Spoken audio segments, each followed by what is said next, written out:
Welcome back, everyone, to the Maley Way, I Love You But edition. We are Katie and Jim Maley, and we're going to dive right in. So, Jim, I love you, but why do you put your clothes at night, like when we're getting ready for bed, you take your clothes up and you put them right on the floor when your laundry basket is 3 feet away? Why can't you just put your clothes in the laundry basket? Why do you have to have a pile of dirty clothes, shirts, shorts, socks, sweatshirts on the side of our bed when the laundry basket is an arm's length away? I guess I really don't have an excuse. Okay. I mean, I guess I feel like this has been it doesn't bother me. Not much does.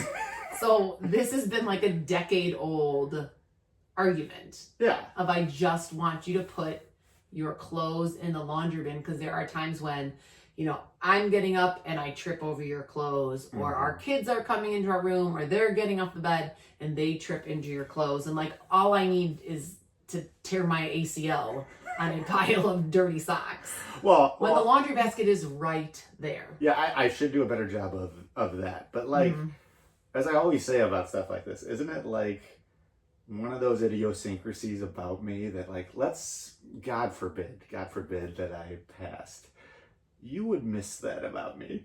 No, I wouldn't. I think you would. I wouldn't. And the thing is, like, we have 6 people in our family, so the laundry is constantly going. And like, I feel like the laundry is a problem in our house. So we do the laundry, we move it from the washer into the dryer, and then it sits in the dryer until something else needs to go to the dryer. And then it usually sits on the laundry room floor for a second. And then I eventually fold the piles and separate them into Jimmy, Meg, Andy, Patty, me, towels, kitchen towels, things like that. And then it usually sits on the floor of the basement for at least a day or two. Yeah. And then it's like, oh my God, someone's coming over. We have to clean this up. So then I put all the folded piles into the laundry baskets. Well, here's what I'll say. When I'm done with my laundry, here's what I'll my evolution of laundry.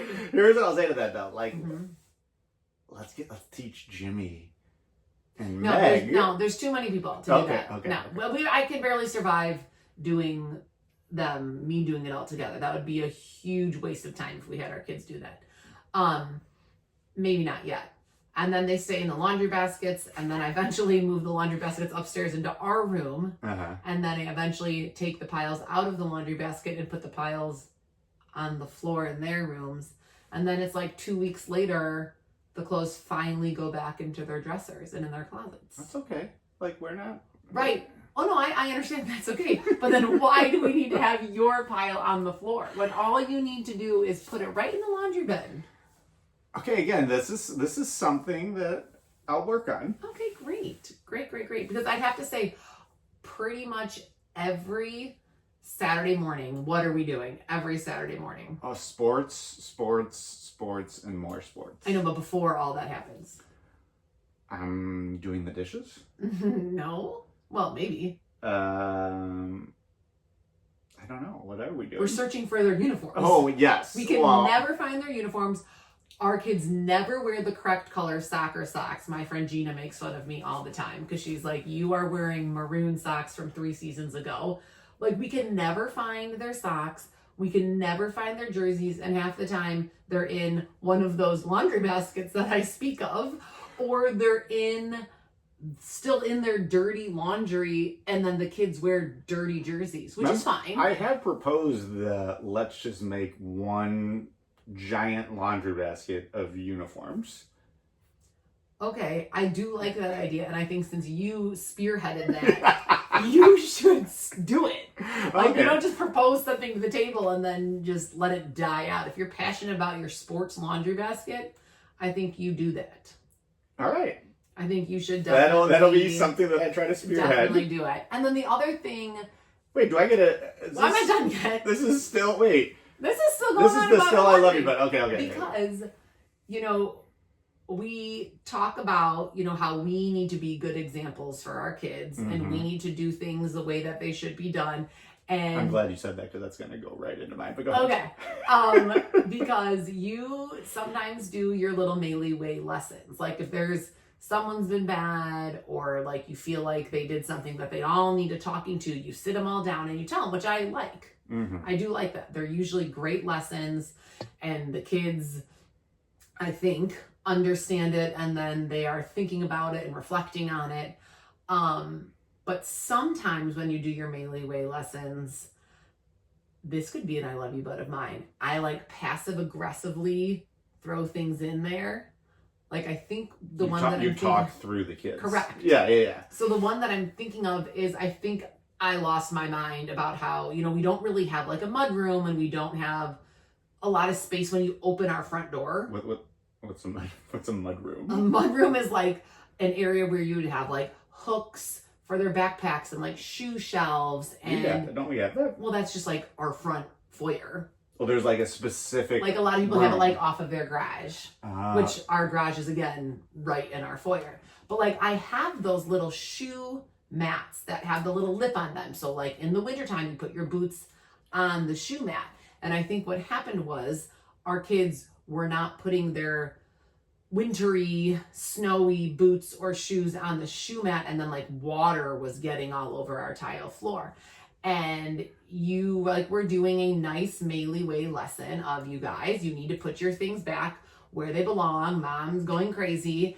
And I think I interjected in there like, yes, and not only do you guys need to put your shoes on the shoe bin, your dad can also learn from his own Maley Way lesson, because he puts his gym shoes in the middle where then the snow melts everywhere, and then we have kids falling on the ice, and like, they don't hang up their backpack and yours is just thrown on the floor. So I don't even know where I was going with this. I think this is just a rant section. Poor Jim. No, this is what I was saying. Okay. Because they are kids now. Like, I see you don't flick your shoes, but when they walk in, they're like kicking their shoes off, seeing who could hit the crack higher on the wall, making dirt. But I've noticed that when they take their clothes off in their rooms, they just like, again, like Andy will take his shirt off, whip it around his head and just whip it.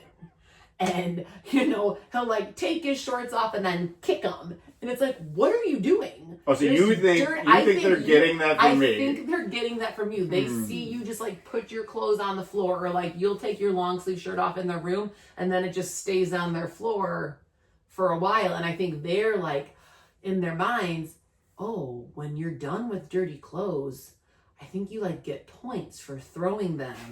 And like, if a shirt can stay forever, I think you get more points. So I think, you know, we're big on leading by example.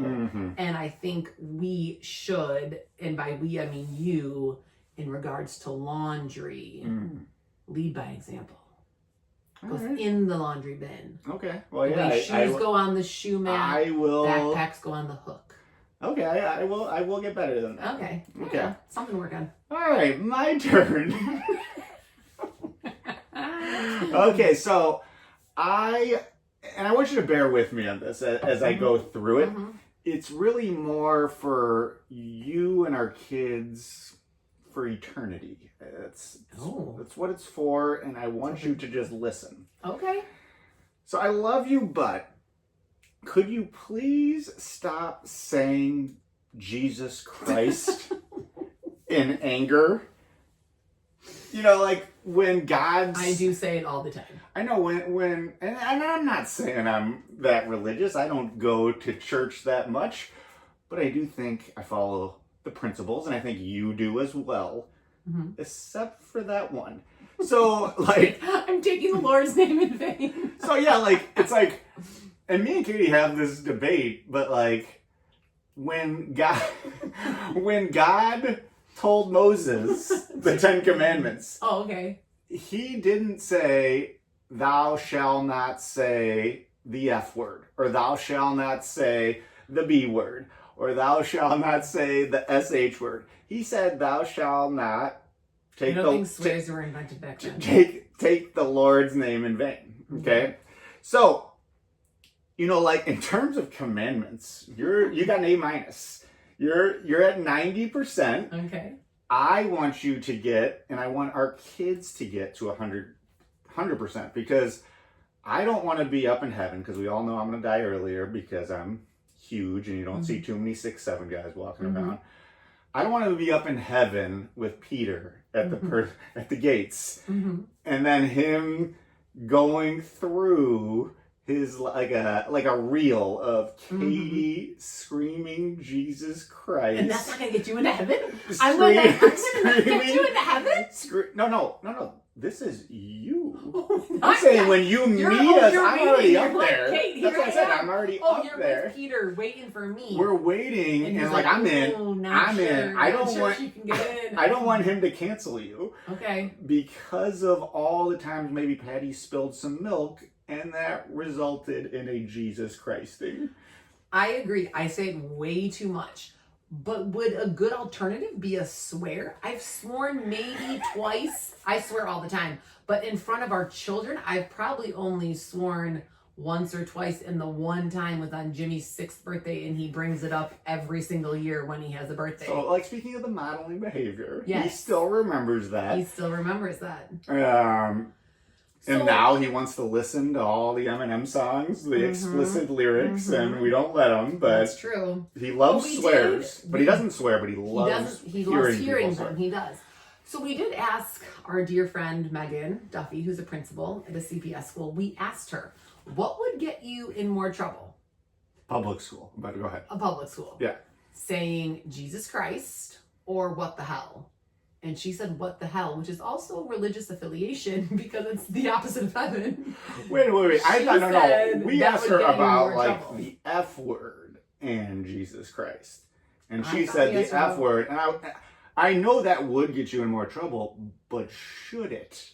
According to... like your moral compass pointing north? According to... Mine is south, apparently. Yes.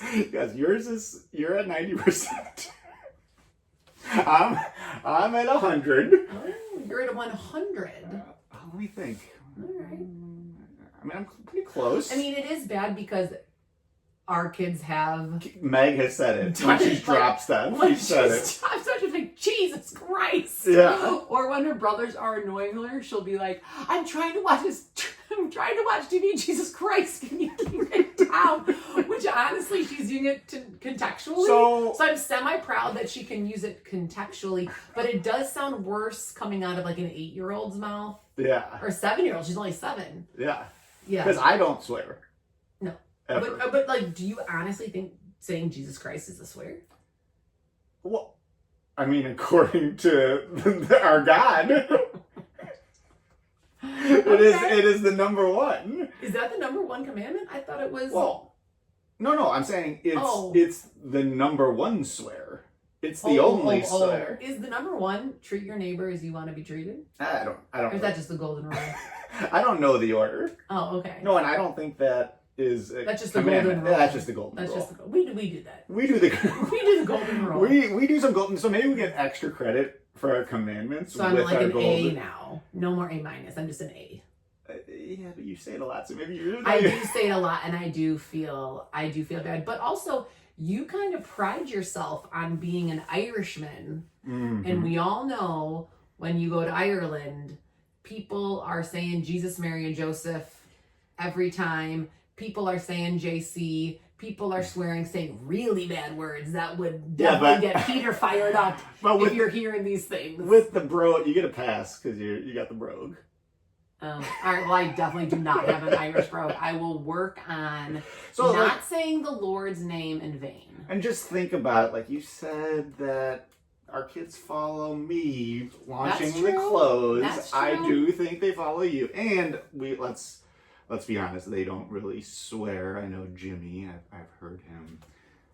I mean, not really. He likes to repeat. Like he'll ask if he can repeat something. Yeah, or he'll ask if he can whisper it in your ear. Yes. Meg is the only one, I think, that has truly dropped a JC. Big JC. Yeah. When she is mad, which is when I do it. I mean, I do think it's a better alternative than saying a swear word in front of our kids, but it's not great. I guess I could say, geez Louise. Yeah, geez Louise. Geez Louise. It doesn't roll off the tongue like Jesus Christ does, but you're right. Yeah. I'll try that. I will work on that. Step 1, kids stop doing things that make me want to say Jesus Christ. Right. Yeah. Stop Patty, spilling your milk. Yeah. Stop spilling. Stop yelling at each other. Stop whining. Stop falling. Stop falling. That's a big one. Whenever they fall, and it's like I'm in the kitchen, I just hear the big like the big crash of thunder. That's when I'm usually screaming at JC before I even know what's happening. When I know what's happening, I'm still dropping Jesus Christ. But I do like saying it. I'm sorry. Sign of the crowd. Okay. I'm sorry. Please forgive me. Jesus forgives. That was good. That was good. That was good. Oh, that was good. All right. Should we move on to the next next thing? Move on to our next little thing. All right. Our parenting fail of the week. Last week, I was outside playing soccer with Meg and Andy and Patty. Jimmy was at flag football practice, and Meg and Andy were taking turns shoot. I was the goalie, and they were taking turns shooting a goal on me. And Meg was being very nice, and Patty was like running around, and she kept being like, Patty, you need to move so you don't get hit. Patty, why don't you stand over by the tree? Meg was trying to make sure Patty didn't get hit. So we're playing outside, and this cute old man is walking down Burke's Court, and he's kind of like looking at us playing soccer, and Patty's on his scooter coming down the sidewalk, coming in hot, jumps off the scooter right as I am kicking it back. Meg took a shot on me, and I was blocking it with my foot, and I blocked it and kind of booted it, and I drilled Patty hard. It wasn't in his face, but it was kind of like on his shoulder, and he was mid-stride, and he was like, oh, and then fell over, and I laughed. Yeah. And then he cried, and it's hard not to laugh in those situations. Even Meg and Andy laughed. Yeah. I mean, Meg was the first one asking if he was okay, but I boomed him hard with the soccer ball. Now, that's not that bad, though. I thought you were doing like a reckless kick. It was a block that went into him. It was a block. Oh, I did see him. I saw him coming off of his scooter. Yeah, but you were just reacting to goal. Yeah, I guess. It's Do not you want like me to think of another fail? I'm sure I have many. No, I mean like because I have seen you do the thing where like you just will like boot a ball. And with no, I'll just drop kick a soccer ball. No, I have seen you do that. What I call the Mike Brunell, and it just boot a ball and with no regard for human life that's in front of you. I feel like I've gotten better at that. I used to do that more when we used to play volleyball all the time. At Moon Lake. That was a big pet peeve. And we used Your sisters used to all do it. I know, and like when we were getting the ball back over to the other side of the court, and we would play volleyball for hours. Yeah. And a ton of us, like 10 of us. And yeah, we would always kick it over, and then it would maybe go that way, go over into the camp, or roll over to the Livingston's property. Yeah. But I was a victim of Mike Brunell's recklessness. And you think I would have learned my lesson. We were in a dorm room, so the size of this room, and Mike Brunell just kicked a soccer ball, and it just drilled me in the face. Yeah. And then I was crying and telling him I was okay, but it really hurt because it hit me in the face at a 3-foot range. And Mike also has not learned the lesson because we see him, a couple times a year. He got some reckless stuff. He got some reckless stuff. That's why we love you, Mike. That's why we love you, bro. But like the reckless, I always tell students this because students will do this where they'll just kick a ball, and then like if it hits a kid, they'll be like, "Oh, that was an accident," and I'm like, "No, that wasn't an accident. That was reckless." There's a difference between reckless and an accident. That's like saying you driving 120 through a stop sign and and you hit someone. That's not an accident. That is reckless behavior. Same thing with that. I mean, I know that's kind of taking it to another level. Yeah, that is. But you know what I mean. I do know what you mean. Yeah. It was intentional, you doing it. It was intentional when you punt a ball across a gymnasium. Yes. It's intentional if you're speeding. Yes. Yeah, okay. All right, here's my parenting fail, and this is going to kind of sound like, when you get asked the interview question about, like, what is your weakness? And you say something like, I work too hard. It may kind of sound like this because I don't necessarily think this was a fail, but judging by what I see with other parents, they might interpret it as a fail. Okay. All right, so, and you know this, but we were at a soccer game, and Jimmy's team was playing, and they were up pretty big, and they put Jimmy in goalie, which Jimmy never plays goalie. Yeah, never. And he's in goal, and like I just see him, and he's like standing there with his arms crossed. His goalie jersey was actually like incredibly twisted. I don't even know he got it on him. So he was kind of just like trying to figure out like, how did I get this on me? Like, is my head in the armhole? How is this jersey even on me? He was not focused. And he was not paying attention at all. And like, I was going to do something that I never do. And I was going to say something to him. And then as I started to think about saying something to him, I was like, well, I mean, I got to kind of practice what I preach. Plus, like, what lesson will he learn? I think he'll learn more of a lesson from failure and the mistake of getting scored upon than if his dad bails him out and is like, Jimmy, pay attention. Mm-hmm. So I let him get scored upon. And it did. Sure enough, like some kid hit a ball and he was like looking down at the ground. And Jimmy's a pretty good athlete, but he was like not even paying attention. And his reaction time was like so late and went right past him into the net. And I kind of like smiled because I knew what was going to happen after that. So then after that, now he is ready. He's like all ready to go. He never got another opportunity, but like he figured it out because of what had happened. So I know some people might think that is like a mistake to let him fail, but I don't think so. What do you think? No, I think that was good. I mean, he wasn't paying attention, and that's the natural consequence. You get scored upon. Yeah. When you're not paying attention. Yeah. So is that like you're part of the team, and you know.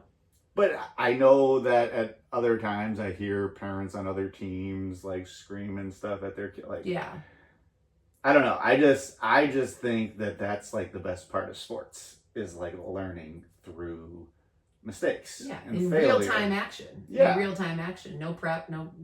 So practice, I'm willing to let my kids fail. All right. They did get second place. Yeah, they got second place. Not because of that game, but they did get second place. Okay, so one thing that we forgot to do last week was a little life hack.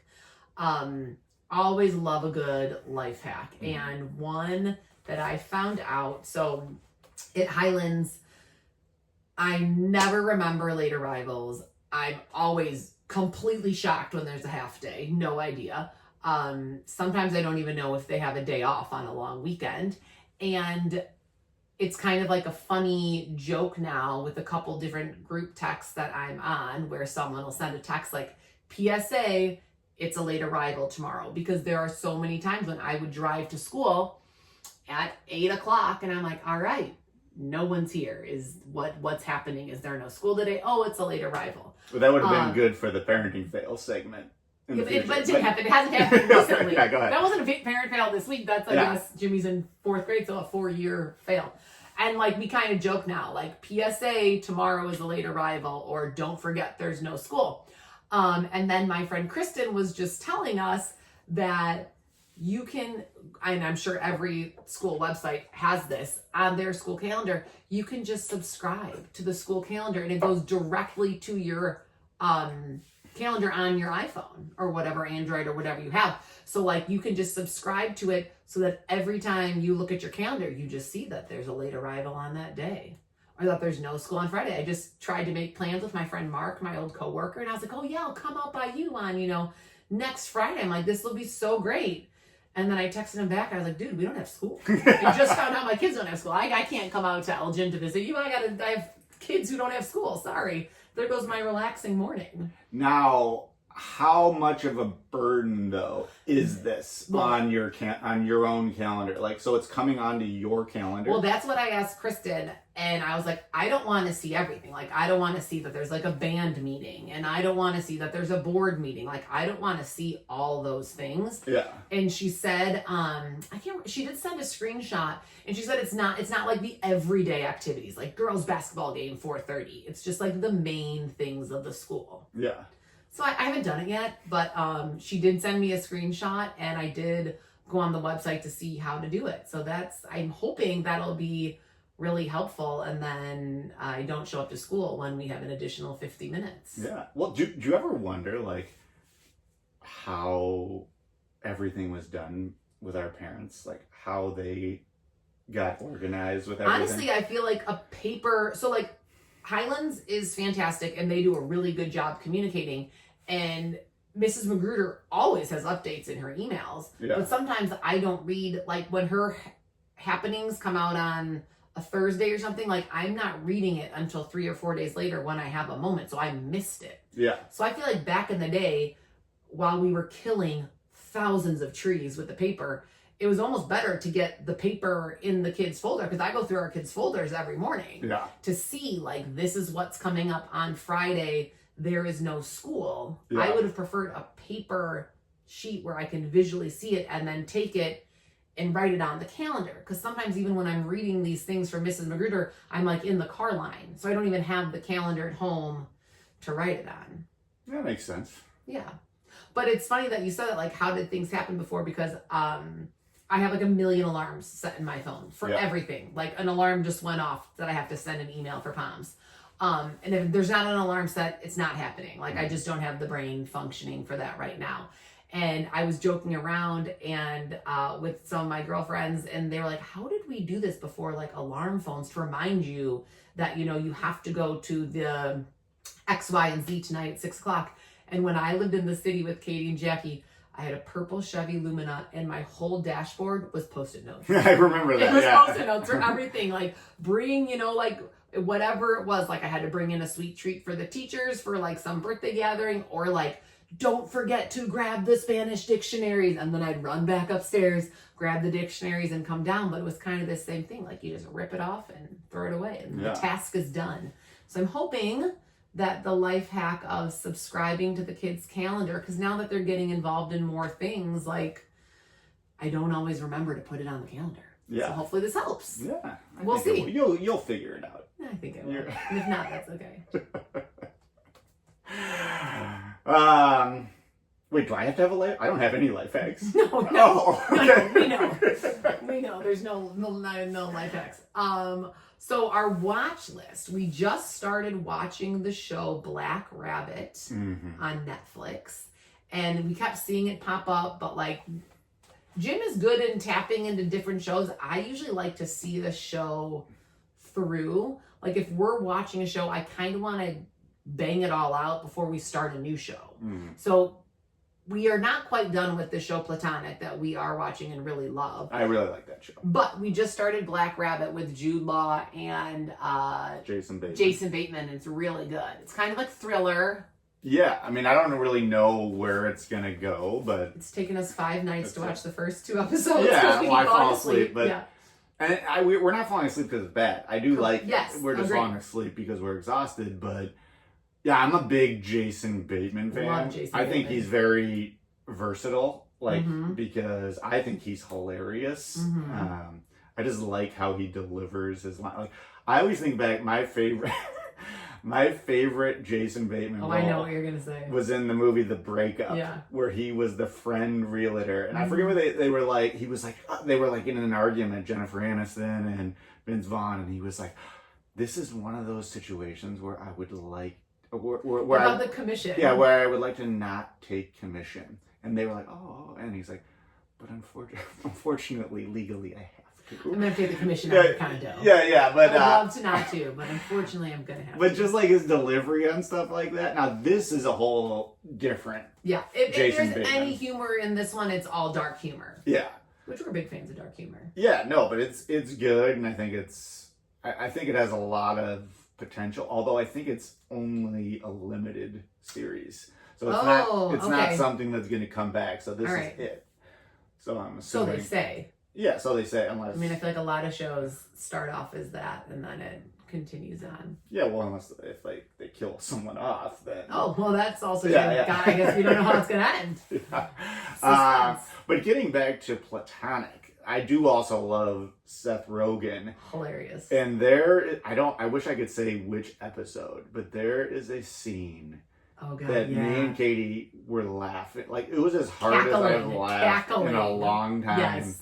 I'll just say Secret Skills. That's the one that you have to find. Secret Skills. They're in his bar in Lucky Penny. And I don't want to get too much into it. You just have to watch it.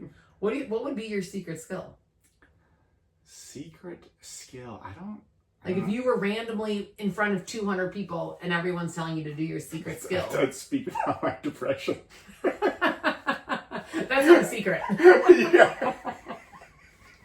Not a secret anymore, Jim. You got to think of a new secret. Well, I guess that was a secret. When I came out at our wedding. Okay. Our wedding? That was the first time I've ever spoken public. Oh, I think you were talking about your depression. No. Everyone at our wedding, their minds were blown. So, like Jim has alluded to on a couple of his other episodes, like he did not talk really at all growing up. He was very quiet. And so we dated for 9 years before we got married. And he gave this amazing 20-minute, completely memorized speech.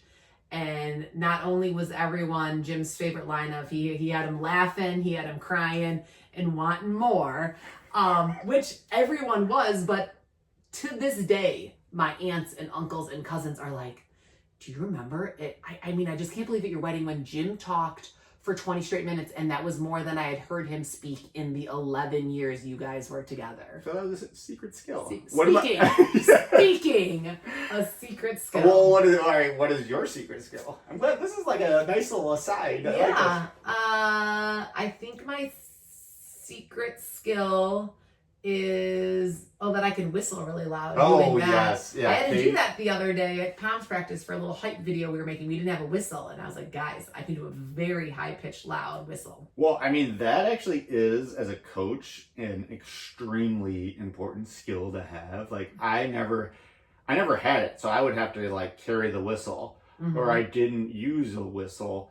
But, like, in a game situation, like, to get their attention. It's a nice skill to have. You obviously can't like carry a whistle with you. No. I have used, like when I used to teach, when we would have, different Spanish classes where we'd have like all 3 classes combined for something, I was always whipping that out to silence everyone. Or even if we were in a teacher's meeting, like I used to be the union rep, when we were having like a full District 101 staff meeting, like I would have to do that to quiet down even the adults. Would you ever go closer to someone like you didn't like and you No. It's also fun at like sporting events and stuff when you can do it. Katie loves doing that, screaming at sporting events. Love it. I'm just supportive of our team. That was a good little sidetrack there. Yeah. All right, do you want to end with would you rather?